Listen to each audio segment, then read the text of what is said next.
Hello, welcome to my video, and here I'm going to show you a couple of interesting moments and games from day one from Grand Chess Tour Rapid and Blitz in Zagreb. This was day one, and in round one we had a couple of interesting clashes.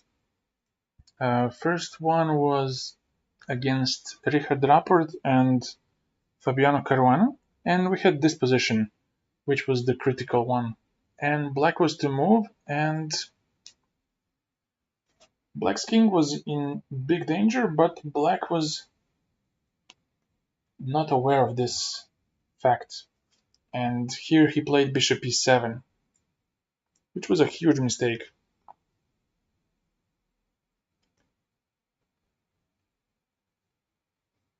Because the king stays inside the mating net, and here Rapport found a very nice move, king g4.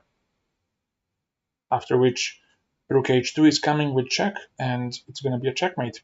Because if you try to escape, I give a check, and you have this nice mate on h6, and white's pieces are so well connected with each other.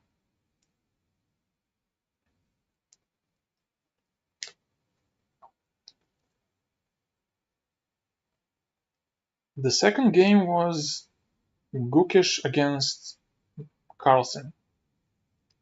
And here we had the Rossolimo, but Gukesh plays c3. And we have this variation where it resembles of some French slash Gurgenidze system, but black pieces don't seem that bad. Knight comes to e4. It looks a bit risky because white may go f3 at some point, but it's not so easy for white to do so. He has to develop, and it's not easy to just remove the knight to a square that's not d2 and attack the pawn, because also d4 hangs and things are not as simple as they seem at the first glance. So here Gukesh just develops, Magnus takes and takes, queen b6, and basically here he just forces white to take on c6 because b2 hangs as well. So we have capture, capture, and now knight bd2. But maybe this was a better try. Releasing the f-pawn and somehow scaring black. If you do this, knight b3 is going to be played, and now you can play against the knight with f3 next. Of course, so black always has options such as f6 to have knight g5 next, but it would have led to interesting combat. He does knight bd2. He doesn't challenge the knight in a way to threaten f3, so black just goes bishop f5. He's okay with the exchange, but on his own terms. Knight b3, now b6, stopping jumps to c5 eventually. Knight h4, and now bishop e6. Now white achieved what he wanted. He wants f3. But after this, there's counter g5. And now the point is, after this, light squares are going to be very weakened. For example, if you take like this, bishop d5, you have this strong battery against g2 pawn, and black is having all the fun.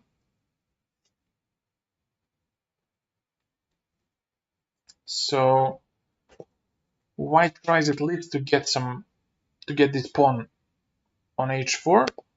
Magnus now correctly tries to open up a position by f6. Rook c1, queen b7, and now he takes, and now we have d4. And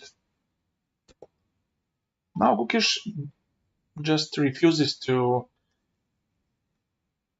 to take on f6, which forces Magnus to reconsider his options. Now he's supporting his pawn, and he's trying to make some pawn mess in the center and on the king side by pushing f4, and then to decide, do you go e3 or f3? But in both cases it seems very dangerous for white, because if you imagine the king going to h8, rook to g8, this potential attack on g2 pawn could be deadly. Gukesh does this, but it doesn't stop f4 from being played, and now Gukesh should have gone with rook f1. Now the pawn would have been challenged.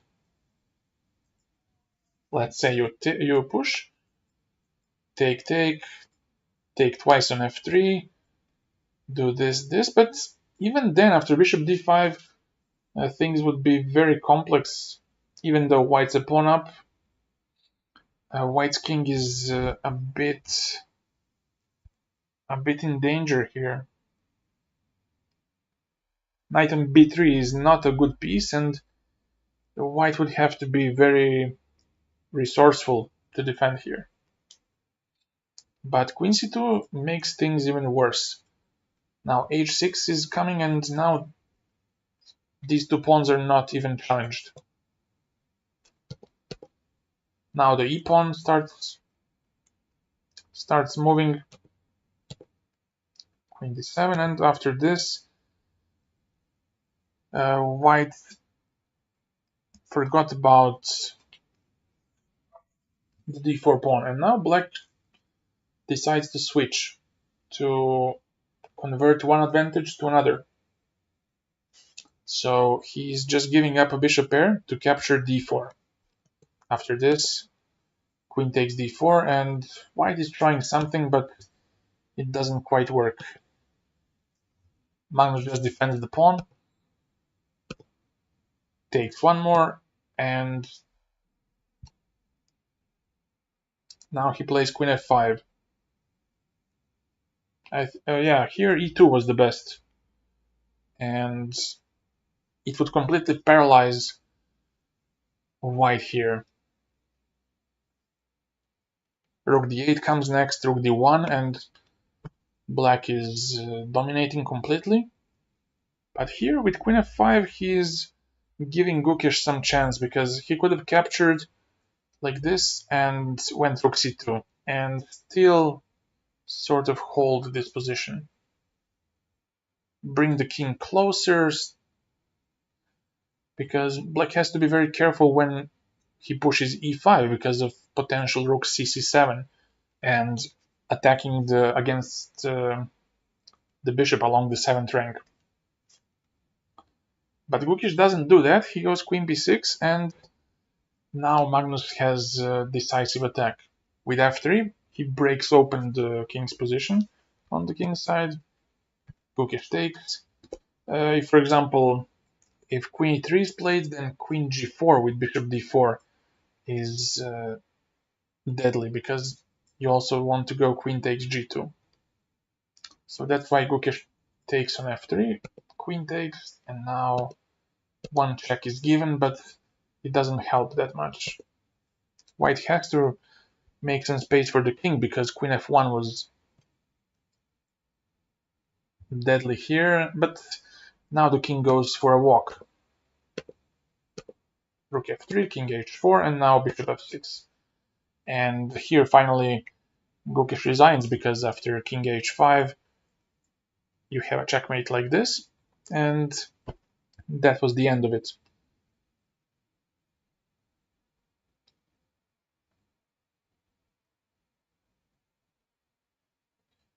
In the second round, Carlsen had a very interesting encounter with the Croatian #1, Ivan Šarić.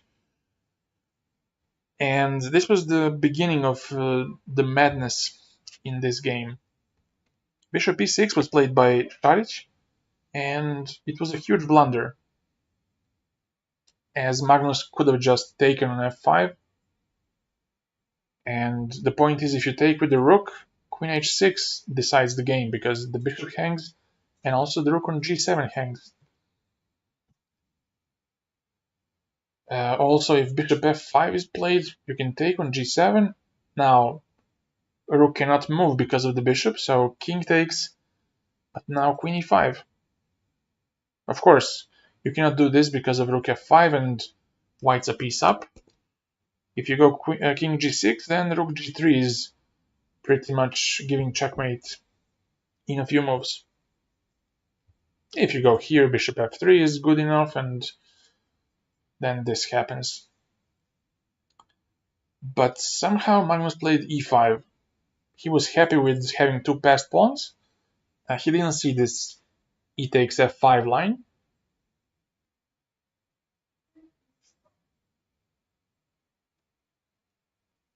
And after a5 by Šarić, Magnus played d4 to defend his pawn. We had takes, h5, and black creates some counter chances. First of all, he has a potential of creating a passed pawn on the a file, so things are not so simple for white anymore. He goes here. After a couple of more moves, black combined threats on the king side plus creating a play on the queen side with his pawns. He does this. Take.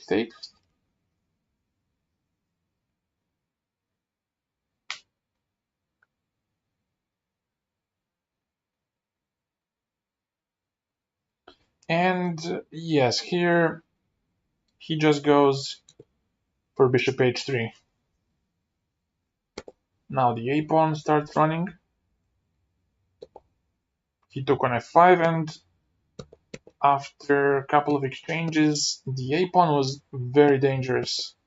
We had the repetition of moves, king g1, and now the a pawn goes to a2.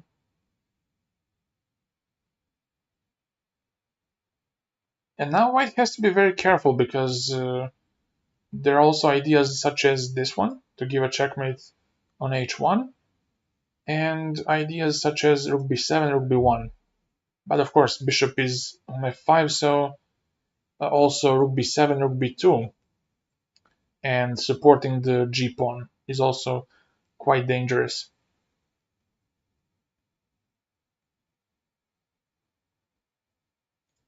He goes back, and here was a missed chance by Šarić. He could have just played rook a7 and paralyze Magnus's rook. He has to play this, and after king g7, his king would eventually get on a more active place.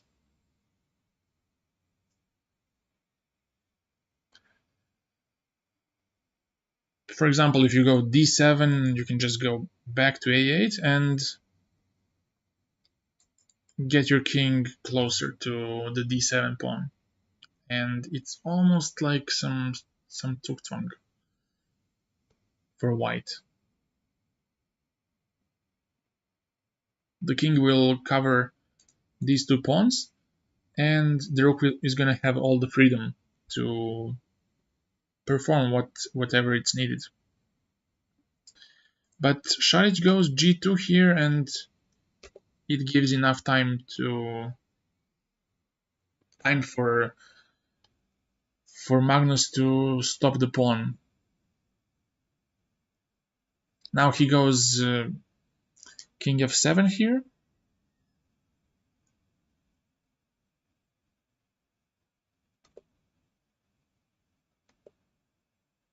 After e6, now black just took. And after d7, we had this, but it all gets reduced to bare kings. For example, if here you go king f6, you might have to reconsider that, because e7, in that case, white pawns are quite dangerous. In case of rook g8, bishop d7 is gonna be played, and I guess you can go bishop f7, but there's no need to complicate that much.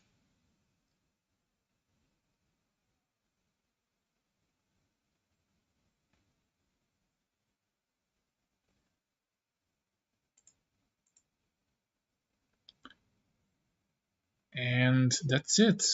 Thank you so much for watching this. I'll see you tomorrow with more highlights from day 2, which is played, by the way, today, but I didn't have time to analyze that yet. So that's it. See you tomorrow and take care. Bye.